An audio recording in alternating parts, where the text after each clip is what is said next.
All right, Dave Goulas back again with a special edition of the Beyond Fulfillment podcast on Trump's impact on the supply chain. I'm here with my good friend, Jim Tompkins. Hi, Jim. Hi, Dave. How are you? Doing fantastic. How about you? I'm doing fantastic too. I'm at my beach house, so a different background here. But we came down last Thursday and we'll stay for until next Tuesday. So exciting time with the family rotating through the beach house and seeing different parts of the family. We're having a great time. Okay, awesome. Awesome. All right. And business doesn't stop, as you know, and this trade and tariff stuff doesn't talk either. And it's been very busy as of late. And so just to kind of recap where we at, we started doing this series, when Trump came into office, and we saw how quick he was moving and how he was shaking up the status quo when it comes to trade, supply chain, various other sectors. And then, of course, we recently had the quote Liberation Day announcement with the reciprocal tariffs across the world, and then there was all sorts of drama there, negotiations, and there was a pause put on. Things have been continually escalating with China, and a whole bunch of stuff is going on. So we're just going to dive into all these different topics, and the thought being that hopefully for people that are in supply chain, or if they particularly have a brand and their supply chain is heavily dependent on one of these countries that's affected, most notably China, just to give them some options, some ideas, and some insight, particularly from someone like yourself, who many consider to be the GOAT of supply chain, someone that's been at it 50 years, a wide range of accolades, and a whole bunch of real world experience to draw from on this subject. Well, I'm excited to be here. I'm not sure about the goat part, but in 50 years, yeah, I'm just getting started. Excellent, excellent. Okay, so let's dive in. So Jim, I mean, it seems like President Trump can't decide on a path, and he keeps changing directions in terms of specifics regarding the tariffs, and they're on, they're not, and this and that. I mean, what are your thoughts on kind of how he's playing this out? Well, you kind of gave that answer in the introduction in a kind of an abbreviated way. You said quickly moving, you said drama, and you said China.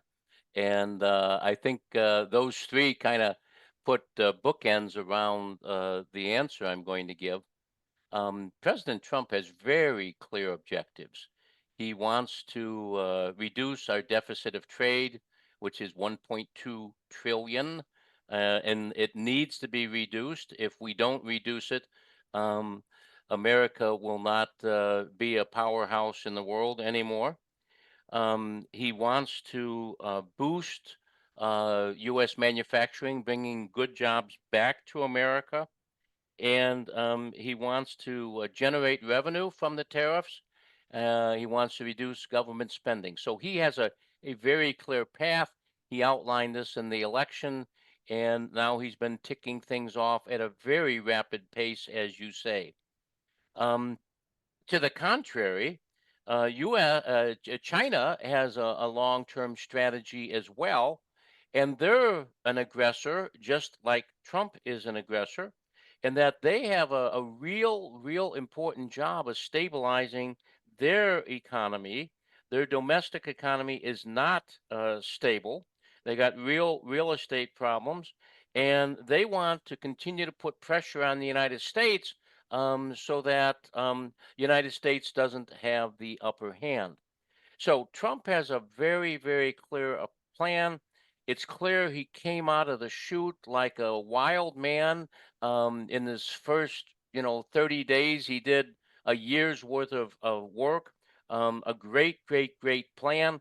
So I think for folks to say he didn't have a plan or a path, I think is mistaken. Now, people say, well, but he keeps changing things up so much, and so we had on April 2nd, Liberation Day, and then the complexity and the evolution of this thing. There's a list of things I have here: the dollar depreciation, the yield on treasury bills, the cost on loans, the inflation, protecting the dollar, the stock market, Dodge, all these things have contributed to it really being a tremendous amount of pressure. And this is a real time game. And so, just like football or basketball or soccer or any sport, the coach develops a game plan. And that game plan is as good as it can be until they drop the puck or they kick the ball. And now, when the game starts, the coach right away has to say, "Oh, I thought they were going to do this on defense, and therefore I could do this on offense. But they've studied me just like I've studied them, and they are now doing these plays. And since they're doing these plays, I have to counter with these plays." And then when they go in halftime, they sit down with the team and say, "Hey, whole new game plan. The game plan in the first half, we're down. Let's say we're playing football. We're down 14-10. We need to do this and this and this, and we need to do this and this and this. And so we have to adjust. We have to adjust. Have to adjust." So being critical of President Trump because he quote is changing directions is kind of silly in my opinion, because what makes great coaches win is to score at the end of the game, not at halftime. And so it's the adjustments you make during the game that allow you to win the game. So what Trump is doing is he's making a move, and then he has optionality, as you know, my favorite word. He has optionality. And he said, if they do this, I'm going to do this. If they do this, I'm going to do this. If they do this, I'm going to do this. Now, with all of these things, this list of things, the stock market, the cost of loans, the yield on treasury bills, um, the Fed not dropping interest rates, all these things going on, Trump needs to take into consideration what happened. So, yes, April 2nd was Liberation Day, and April 9 was Pause Day.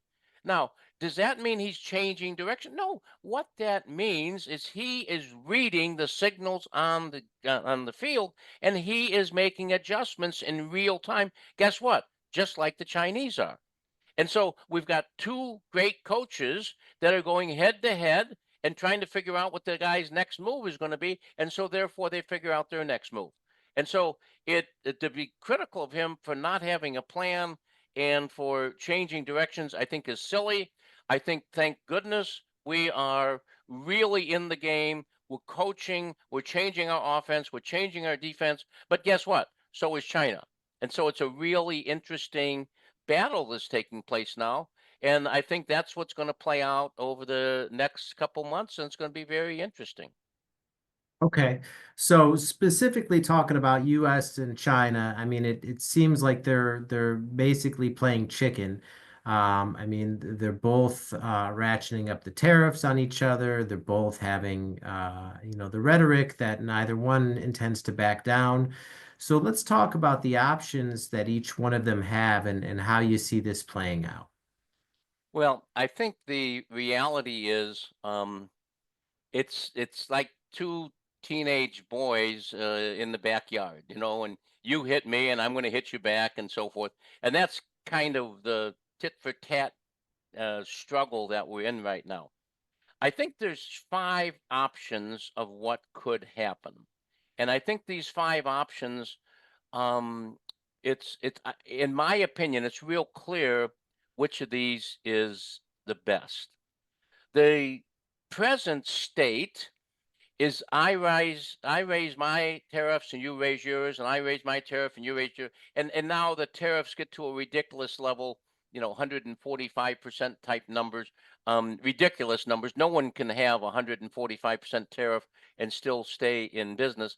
And so if we continue the tit for tat, raise stuff, it's lose lose. China's going to lose and the US is going to lose. So that's not a good plan. um, there's some issues with respect to economic retaliation, where China is going to limit their rare earth minerals that they export to the United States, and that'll do damage, especially to our high tech industry and our pharmaceutical industry. And so, who's going to lose there? Well, we're their best customers for their rare earth minerals, and so if they stop us from getting their products, they're going to lose. But then we're going to lose because that's going to affect our production capability. And so that's kind of lose-lose. We could get into the financial measures where China sells their U.S. debt, and that causes the interest rate to goes down on that debt. But wait a minute, if they sell our debt at a lower interest rate, they're going to lose money, and that's they don't want to do that. If we attack them, there's 267 Chinese firms on U.S. stock market. If we limit them in somehow, the Americans who've invested in those companies are going to lose. So that's kind of a lose lose. There's the possibility that we say this is ridiculous. We're going to take our cards and we're going to go home. And so U.S. is going to say that we're going to do deals with Europe and Asia and India, and we're going to ignore China. Or alternatively, China does the same thing. They do deals with Europe and they're in discussions. They do deals with India and they're in discussions. Um, China, the president was in Indonesia, Vietnam, Cambodia just last week. Indonesia is the fourth largest country in the world, and it's got huge, huge, huge GDP. And so them saying they're going to be independent, they're playing it smart. And so there's players that are looking at this game and seeing which is the most attractive party to go in. But the problem with going separate ways is China, their largest market for their exports, and in fact the largest market in the world, about 1/3 of the world's market is the United States. If they lose the United States market, that's a huge loss for them. And we all know China is the factory of the world. We get more imports from China than any place else, and so that'll affect us. So that's a lose lose. So that leaves the negotiation and the resolution. And what we're going to have is, I believe this will be the winner, that we will reach a time where China will come to the table and we will come to the table. I think that's still end of May, June, and therefore I think it's probably July before we have a deal. And so it's very interesting to watch the dynamics between now and end of June, July. Okay. Yeah, and so you mentioned too all these different scenarios that could play out in terms of the options that each one has. And it just reminds me too of the story we just saw where China was refusing delivery of some Boeing jets the other day. I mean, so there's that aspect, and then you mentioned the rare earth, where okay, they're going to lose their bet. It hurts us if we lose that capability, but then they lose their best customers. So again, a lose lose. So if you don't see this playing out or getting even resolved via negotiation till midsummer, I mean, how messy does this get for each country in terms of if this hostility in term and this rhetoric keeps amping up and the fallout from that? How messy do you see that getting? Well, it could. I mean, uh, hopefully this doesn't happen, but it could turn into a military struggle, and that would be a disaster for everybody. And I think the Chinese are smart people. They know what they're doing. They've studied this longer. They have more unanimity. I mean, everyone in China follows what the Communist Party says, because if you don't, you're in trouble. Where our system, where we allow independent thought and you can dissent if you so desire, is not quite as good as rallying your troops. But the Chinese don't want a war. We don't want a war. So hopefully we don't get really, really, really stupid. I think the next worst thing is to go the separate ways, and that's going to affect the economy of the world, and it's going to result in recession and a downtime. So I think that's the risk. Um, there's a risk on the China part. There's a risk on our part. You mentioned China going to ban the Boeing aircraft from their airspace, or from buying new Boeing airplanes. But guess what? The Chinese aerospace company that makes their jets, COMAC, I think is how you pronounce it. Um, Guess where they get all their engines? from General Electric. Where they get a lot of their infrastructure, Honeywell Technology. There's a company called RTX that does a lot of their products there. So if they don't get planes from Boeing, they can't get the support to build their planes without America. So they're going to go without planes, but they're the most mobile population in the world at this point, and they're going to have fewer planes. That doesn't work. And then on the rare earth thing, if you look back in January, we had some challenges because it wasn't clear that we had a good source of rare minerals. But in fact, we've got a deal pending with Ukraine. That is the subject of Greenland. That is the subject of Canada. People will tell you differently. No, it's all about rare earth minerals. And then also now there's the Republic of Congo. And so Trump has gone from one option to four options. And then we're also finding rare earth minerals in the United States. And so we might be able to get along without their rare earth minerals, and they might be in trouble without helping with the airplanes. So I think it's a very interesting challenge, and I do think that we're going to head into a period of negotiation. I wrote down to myself the seven topics I think the negotiations are going to take place. I think number one is reducing tariffs. I think obviously that's going to go on both sides. I think there's going to be a reduction in the way we have more access, I should say, to the markets, where they're going to get greater access to our markets, and we'll get greater access to their markets. We obviously want to sell them technology and agriculture, and they definitely want to. We need uh, to get into their to export our agriculture, and they need to get our technology. So there's a swap there. There's the topic of intellectual property, which is very difficult for the Chinese to get their heads around because they don't want to admit they're wrong. There's issues with supply chain security, where they're playing games and attacking us, the cybersecurity thing, but they don't want to admit that either. So that's a tough thing to negotiate. The currency practices, China needs to stop manipulating the currency. There's the whole technology and data piracy thing, and then there's the environmental and labor standards and the sustainability and working conditions and so forth. So I think this is the list of things that is going to be negotiated, and I think it's going to be a real interesting times because on some of those topics the U.S. digs their heels in.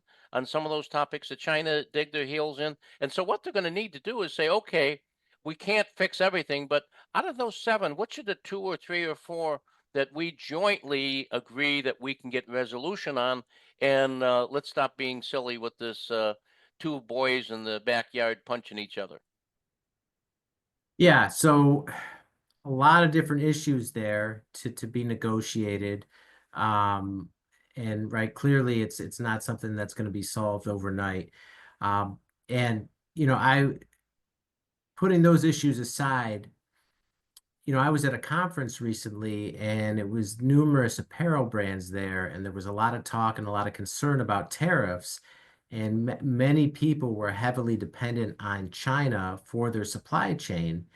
And you know, as you've noted too, that's not something that's so easy to fix overnight. Obviously optionality is important, but again, it takes time. But so for people that are in that position now to where maybe they see, okay, this makes sense and I understand the concept and I support the concept, but my entire supply chain is heavily dependent on China. I mean, what would your words of advice for people that are in that situation, given how this is all playing out? Well, I think that if I had to give a one-word answer, I would use optionality again. But to dig a little bit deeper, I think what all supply chains, we need to have greater geographical diversification. And so that might drive us towards nearshoring And that's really important that we look at that, because longer supply chains take more time and have more money and have more inventory. And so I think nearshoring and geographical diversification makes sense and is a really important part of the solution. I think also multi-sourcing or dual sourcing. Don't trust any one provider in any one country. You need to diversify. And I think this is interesting because that says if we're buying 80% of our goods from China today and 20 from elsewhere, we probably got to change that 80% and break that up to 40-40. And so now maybe it's going to be 60 outside and 40 inside, because we need to have that optionality to allow us to continue to have the supply chain work. I think if we're talking about bringing product back to America, I think what we need to do is look at automation and technology and make sure that we're really powerful there, that we have a digital enablement, we're using AI, we're using robotics, and we're making sure that manufacturing is done differently than it was back in the day. I think we need to strengthen our supplier relationships. This is not an adversarial thing. Modern procurement people are doing a great job of collaborating and developing resilience and working together on that. How can we work your node and my node of the supply chain to make that work better? We are kind of cheating on the just in time, and we're going back and doing some just in case. There are some opportunities to build strategic inventory. And so we have to do that thoughtfully. We don't want to be just storing inventory just in case, but we do want to store inventory that gives us a good economic reliability of being able to perform. We need to look at the whole topic of risk management more. We need to really audit our supply chain. It's not about your supplier, but it might be your supplier, or your supplier, or who knows where. Or maybe your suppliers are fine, but maybe your transport isn't so good, or maybe your logistics isn't so good. And so we need to look at that. We need to develop contingency plans so when things happen, my goodness sakes, we're going to just the volcanoes that are in play right now, the earthquakes, the hail, the tornadoes, the new thing, a firenado was talked about the other day. I don't even know what these storms are, for crying out loud. But there's all sorts of chaos going on that we need to have good contingency plans.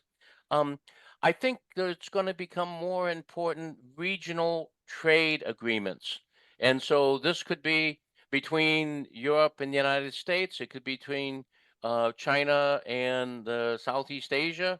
It could be between Japan, Korea, India, and the United States.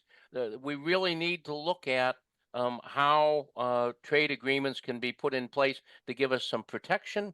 And then the last topic is vertical integration, to actually bring control in-house by buying our raw material supplier, by buying our the products that we're assembling things, and building a total end-to-end supply chain is very much back in vogue. So I think these are the types of things that people have to have on their mind. Um, we need to look at, when do we nearshore, when do we reshore, how do we get optionality, and how do we make the supply chain so that it's reliable and dependable again, and not so fragile and not so open to being broken. Mhm. Okay.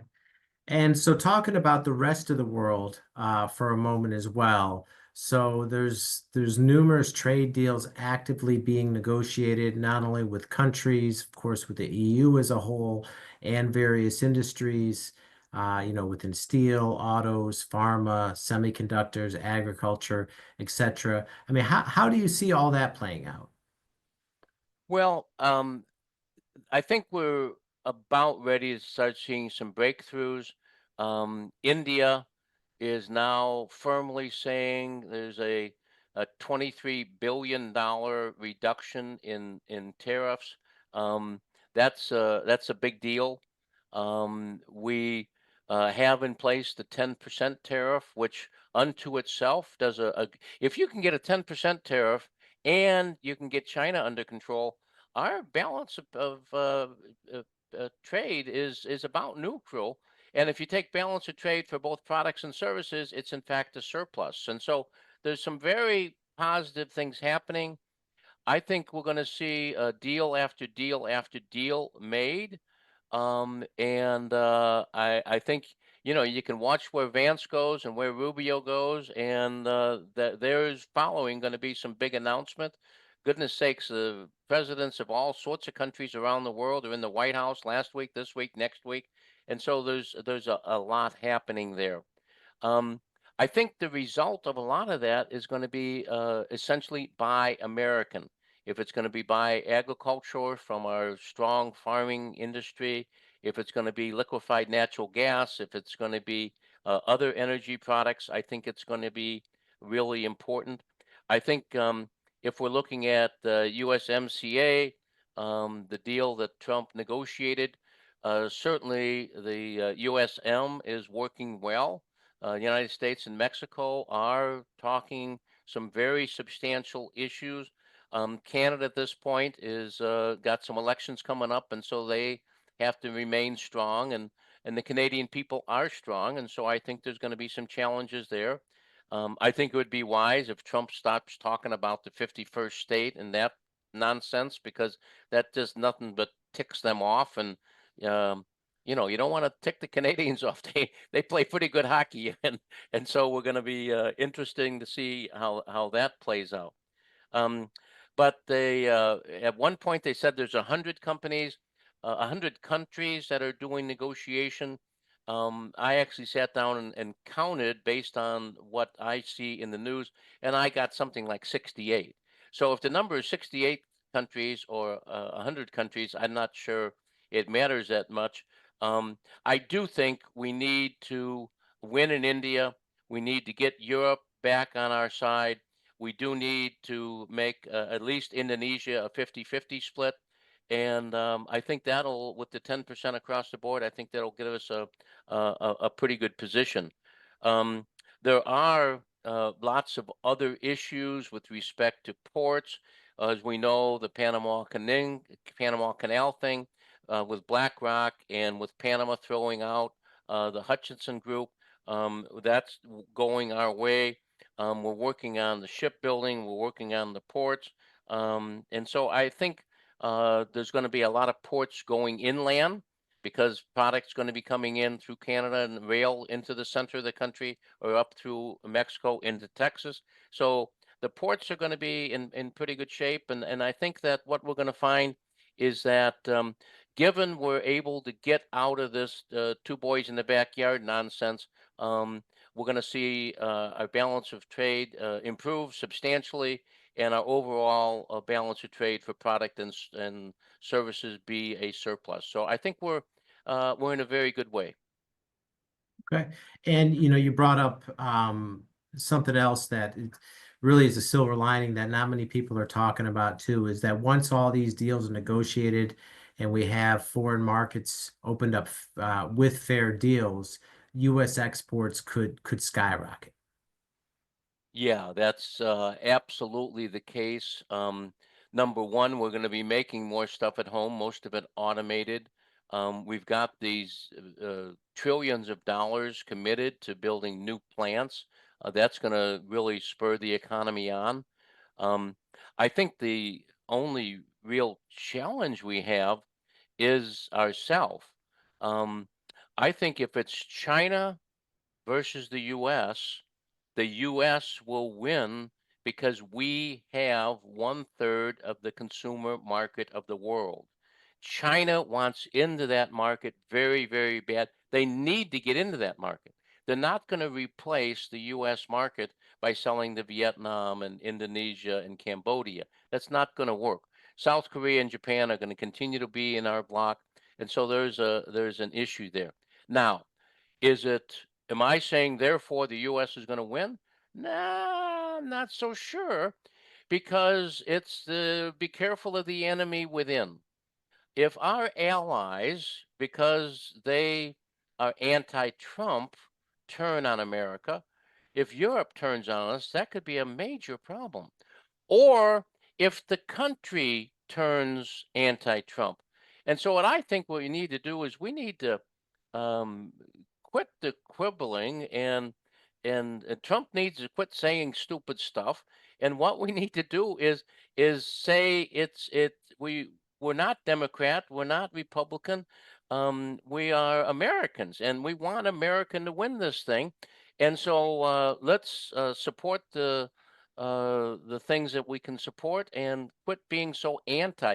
Being anti anything is never going to result in a win. And so we need to be for something. And I think Trump has shown his adaptability. And I think we're going to have a lot of silver lining going forward. I really feel good that when China and U.S. quit playing stupid games, we're going to wind up. China's going to come out with a stable economy and fix the real estate problem. U.S. is going to come out, and it's going to be a golden years for the world economy. Okay. All right. Well, appreciate your insights and your wisdom on all this subject as always, Jim. So we covered quite a lot there. Hopefully, we provided some value for the listeners and some insight on what they can do to, particularly if they're heavily dependent on China with their supply chain, their manufacturing, or they just wanted some actual supply chain insights on how this is going to play out. For their own understanding. And Right. so, Jim, if people are in that situation and they want to learn more about reglobalization and specifically what Tompkins Ventures can do for them with some of the tools that you have available with the X-shoring and the reshoring initiatives and whatnot, what's the best way people can find out more about that? Just go to our website at tompkinsventures.com, and then there's a reglobalization portion to that site. Reglobalization is really, really happening. Um, we're getting a lot of people that are very, very interested, and what they're saying is, "Wow, I'm going to jump on in June," and I'm saying, "Okay, that's cool, that's great, but don't be too late." I mean, there's constraints. So the package we have for the Shore Finder, answering the questions: what countries should I be in? Where do I save money? Where are the tariffs going to be? We have a real-time tariff tool that's really, really cool. And then our whole X-showing methodology allows companies to understand what their options are so that when the boys quit fighting in the backyard, we're going to be able to define what should be our path forward and how to deploy that very rapidly. That's the folks that are going to win. And there's going to be a lot of companies that come out of this a lot better off than they have been for a long time. Okay. And we'll link all the info to those tools in the show notes for everyone as well. All Super. right. Well, thanks so much for the time, Jim, and for providing your insights on this. It's a pleasure as always. Thank you, Dave. Good job. I love it. Okay. All right. And that's a wrap.